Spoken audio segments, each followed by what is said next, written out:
باپ کو میرے پاس لا سکتا ہے یا تیرا باپ میرے ہاں آ سکتا ہے؟ اس نے کہا یا رسول اللہ میں ابھی لے آتا ہوں۔ وہ لایا، ضعیف آدمی تھا، لاٹھی کے سہارے چلتا چلتا چلتا اللہ کے رسول کی خدمت میں پہنچا۔ آپ نے فرمایا کہ یہ تیرا بیٹا تمہارے بارے میں شکایت کرتا ہے کہ تم ہر چیز اس کے گھر سے اٹھا لیتے ہو، یہ بات کیا یہ جیسا کہہ رہا ہے ایسا ہے؟ اس نے کہا اللہ کے رسول اجازت ہو تو میں کچھ عرض کروں۔ آپ نے فرمایا وہی سننے کے لیے تو میں نے تجھے بلایا ہے، بولو کیا بات۔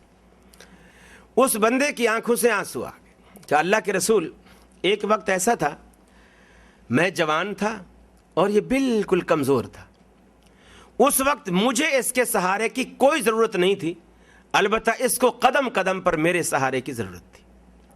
یہ کمزور تھا، میں طاقتور تھا، میری جیب میں روپیہ پیسہ تھا اور یہ بالکل خالی جیب تھا، حتیٰ کہ یہ ایک قدم چلنے کے لیے بھی میری انگلی کے سہارے کا محتاج تھا۔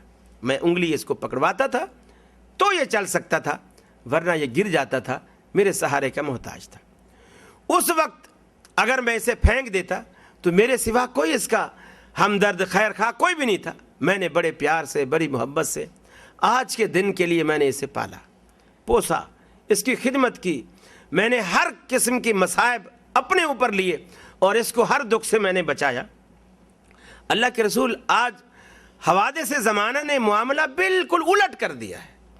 اب میں کمزور ہو گیا ہوں، یہ طاقتور ہو گیا ہے، اب میں بوڑھا ہوں، یہ جوان ہے، میری جیب خالی ہو گئی ہے کہ میں اب کماتا نہیں ہوں، کما نہیں سکتا، کام نہیں کر سکتا، اور یہ جیب اس کی بھری رہتی ہے۔ اب مجھے اس کے سہارے کی ضرورت ہے اور اس کو اب میری کوئی ضرورت نہیں ہے۔ اللہ کے رسول میں نے تو اسی امید پر اس کو پالا تھا کہ یہ میرا سہارا بنے گا، میرا بیٹا بنے گا۔ رسول اللہ صلی اللہ علیہ وسلم کی آنکھوں میں سے بھی آنسو آ گئے۔ آپ نے اس بیٹے کو کہا خبردار، انتا و مالکا لے ابی کا، نہ تو اپنا ہے نہ تیرا مال تیرا ہے، آج کے بعد تو بھی اپنے باپ کا ہے، تیرا مال بھی تیرے باپ کا ہے، تیری کمائی تیری ہے ہی نہیں۔ جب تو باپ کا ہے تو تیرا سارا کمایا ہوا مال سب کچھ، تیرا گھر بار سب کچھ تیرے باپ کا۔ یہ اسلام نے والدین کو مقام دیا ہے، مرتبہ دیا ہے، ہم اس چیز کو نہیں سمجھتے۔ اللہ رب العالمین نے قرآن مجید میں کہا،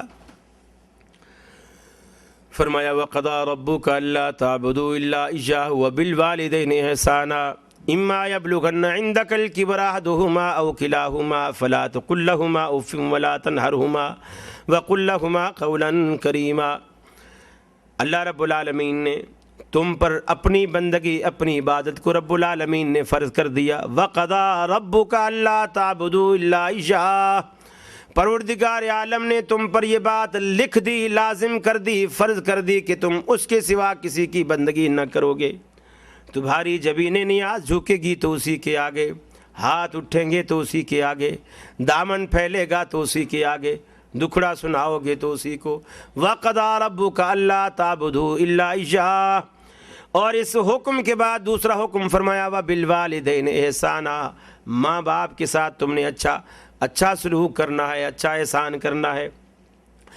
اما یبلغن عندک الکبر احدهما او کلاهما فلا تقل لهما اف، اگر دونوں یا دونوں میں سے کوئی ایک بڑھاپے کو پہنچ جائے، بوڑھے ہو جائیں، ان کی کمر جھک جائے، منہ سفید ہو جائیں، آنکھوں سے ان کی بینائی جاتی رہے، کانوں کی سنوائی جاتی رہے، زبان سے گویائی جاتی رہے، ضعیفی کے ساری علامات ان کے اوپر چھا جائیں، بیماریاں بھی ان کو گھیر لیں، ایسی حالت میں اے مسلمانوں تمہارا فرض یہ نہیں بنتا کہ اولڈ ہاؤسوں میں جا کر اپنے ماں باپ کو داخل کرا دو، بلکہ تم نوکر بن کر ان کی خدمت کرو۔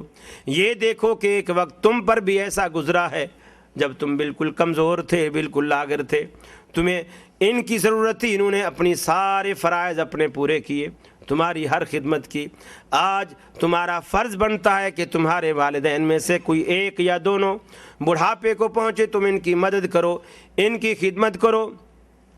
وَلَا تَنْهَرْهُمَا وَقُلْ لَهُمَا قَوْلًا كَرِيمًا، کبھی ڈانٹ ڈپٹ کی بات بھی ان کے آگے نہ کرنا، ہمیشہ اپنے پہلو ان کے آگے جھکائے رکھنا، فرما بردار بیٹا بن کر ان کے آگے رہنا۔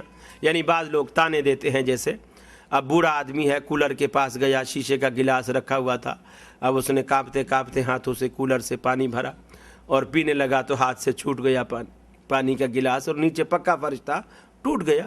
بہو چلائی یہ تو میری نانی کی نشانی تھی, یہ تو میرے اماں کی نشانی تھی, یہ تو میرے جہیز کا سیٹ تھا, سیٹ برباد کر دیا.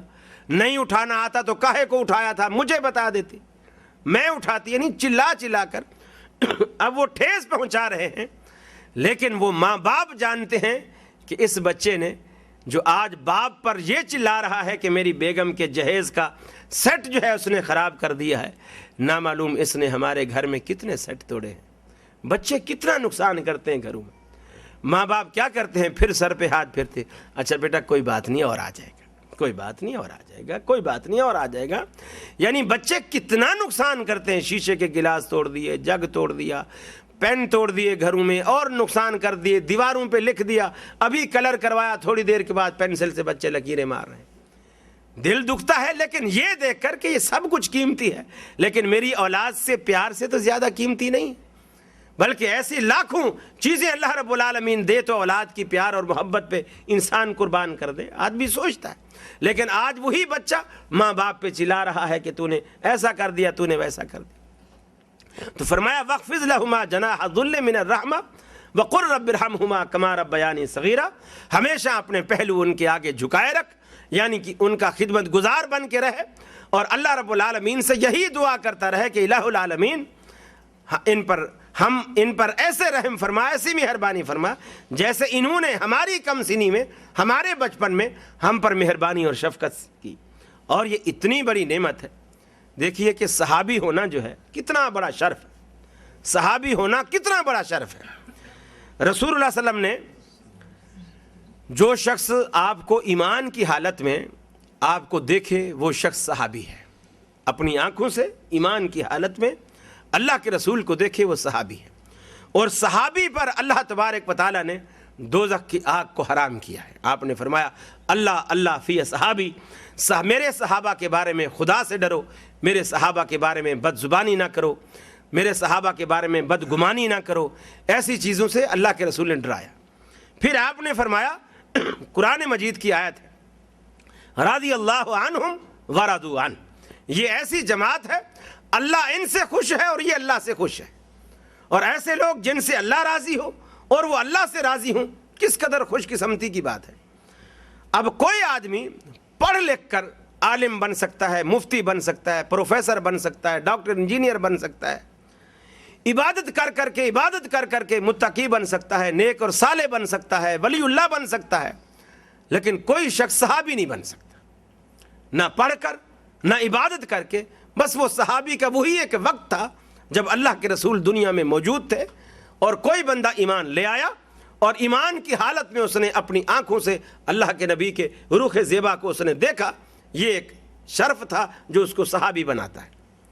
اللہ کے رسول کی زندگی میں اویس قرنی موجود ہے, مسلم کی حدیث ہے. رسول اللہ صلی اللہ علیہ وسلم نے فرمایا وہ موجود ہے.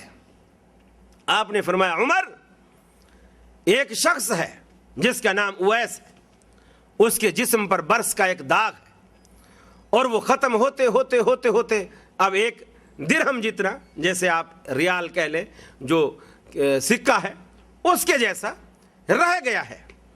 اس کی ایک بوڑھی ماں ہے. وہ شخص چاہتا ہے وہ میرے پاس آئے, ایمان کی حالت میں مجھے دیکھے, صحابیت کے شرف سے مشرف ہو, وہ ایسا چاہتا ہے, لیکن اس کی بوڑھی ماں کا اس کے سوا کوئی خدمتگار نہیں ہے. اب وہ بوڑھی ماں کی وجہ سے اس کی خدمت کرتا ہے, اور صحابی ہونے کے شرف کو وہ کھو چکا ہے. لیکن دیکھو اللہ رب العالمین نے اس کو کیا دیا ہے. میں اکثر یہ واقعہ اس وقت بھی پیش کرتا ہوں جب لوگ پاکستان میں مجھ سے اکثر پوچھتے ہیں کہ جی ہمیں کشمیر جانا چاہیے نہیں جانا چاہیے. میرا باپ مجھے روکتا ہے, اماں مجھے روکتی ہے, وہ بوڑھی ہے, وہ روتی ہے, وہ کہتی ہے بیٹا تو نہیں جا, تو مر جائے گا, تو نہیں جا, تو مجھے جانا چاہیے نہیں جانا چاہیے. تو میں اکثر کہتا ہوں اویس قرنی نے اپنی بوڑھی ماں کی خاطر نبی کی زیارت کو چھوڑ دیا, اور تم کیسے مومن ہو کہ کشمیر کی زیارت کو بوڑھی ماں کے لیے نہیں چھوڑ سکتے.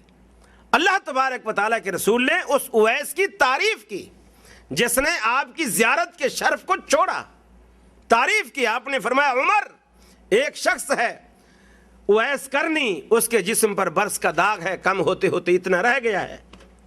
وہ شخص مستجاب الدعوات ہے، اس بندے کے منہ سے کوئی لفظ نکل جائے عرش والا اسے فوراً پورا کر دیتا ہے۔